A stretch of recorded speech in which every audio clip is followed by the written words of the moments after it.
नमस्कार दोस्तों, एक बार फिर से स्वागत है आपका अलर्ट आवाज न्यूज चैनल पर। आज मैं आपको एक ऐसी खबर बताने जा रहा हूं जिसे सुनकर आपका खून खौल जाएगा। जी हाँ, आपके मन में यही सवाल उठेगा, क्या भारत में सच दिखाना अब मौत को दावत देने के बराबर है?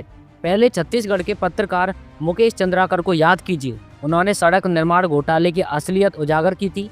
जनता के पैसे से बने टेंडर, भ्रष्टाचार और ठेकेदारों की मिलीभगत पर जब उन्होंने रिपोर्टिंग की तो सत्ता और ठेकेदारों के गठजोड़ को यह बर्दाश्त नहीं हुआ। नतीजा, मुकेश चंद्राकर की बेरहमी से हत्या कर दी गई और उनकी लाश एक सेप्टिक टैंक से बरामद हुई। दोस्तों सोचिए, एक पत्रकार जिसने जनता के हक में आवाज उठाई, जिसने घोटाले की परतें खोली, उसे हमेशा के लिए चुप करा दिया गया। और अब बिल्कुल ऐसा ही सेम मामला उत्तराखंड से आया है। उत्तरकाशी के युवा पत्रकार राजीव प्रताप ने हाल ही में जिला अस्पताल में चल रहे भ्रष्टाचार का भंडाफोड़ किया था। राजीव ने दिखाया कि अस्पताल में मरीजों का हक लूटा जा रहा है, सरकारी सिस्टम में कितनी ज़्यादा गड़बड़ी और वहाँ का हाल कितना बेहाल हो रहा है। लेकिन सच दिखाने के कुछ ही दिन बाद यानी 18 सितंबर को राजीव अचानक लापता हो जाते हैं।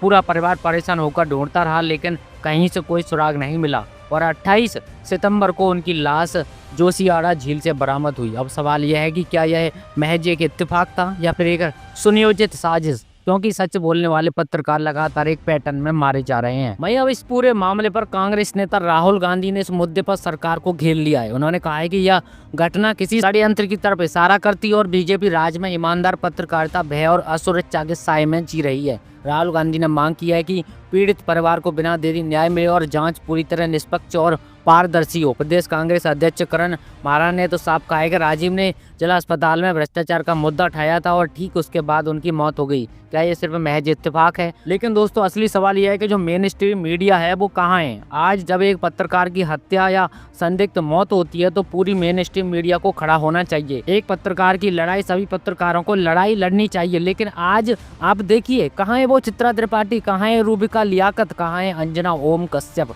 ये वो चेहरे हैं जो दिन रात टीवी पर आपको हिंदू मुस्लिम जनसंख्या बहस, कभी कपड़े पर राजनीति जैसी बेमतलब की डिबेट पर चिल्लाते नजर आते रहते हैं। लेकिन जब मुद्दा आता है पत्रकार की हत्या पर, लोकतंत्र की बुनियाद पर, तो ये सब गायब हो जाते हैं। एक भी डिबेट आपको इन चैनलों पर इस मुद्दे पर नहीं दिखेगी। यही वजह है कि लोग इनको गोदी मीडिया कहते हैं, सत्ता के इशारे पर काम करने वाली मीडिया जो असल मुद्दों पर चुप और सत्ता की दलाली में मशगूल है। दोस्तों हमें ये समझना होगा कि लोकतंत्र में पत्रकारिता सिर्फ खबर दिखाना नहीं है, बल्कि सत्ता से सवाल पूछना है। लेकिन जब सवाल पूछने वाले पत्रकारों को ही मारा जाएगा, उनकी लाशें नालों, झीलों और टैंकों से मिलेंगी और मेन स्ट्रीम मीडिया चुप्पी साध लेगी, तो क्या यह लोकतंत्र बच पाएगा?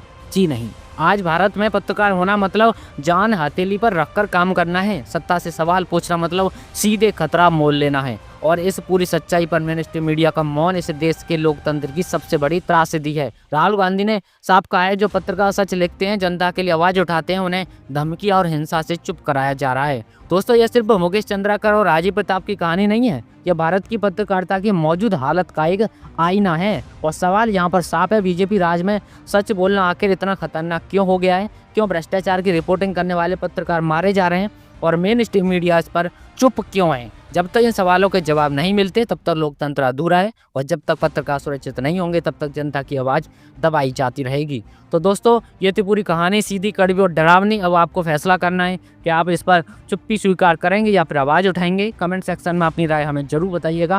फिलहाल ये थी आज की खबर, यही थी आज की कहानी। आप सब लोगों की क्या राय है कमेंट करके जरूर बताएं, और आगे भी देश दुनिया की और भी तमाम खबरें पाते रहने के लिए हमारे साथ जुड़ जाइए। वीडियो को लाइक करके चैनल को सब्सक्राइब ही कर लीजिए। चलिए जल्दी मुलाकात होगी अगली किसी अन्य खबर के साथ। तब तक के लिए अपना ख्याल रखिए। नमस्कार, जय हिंद।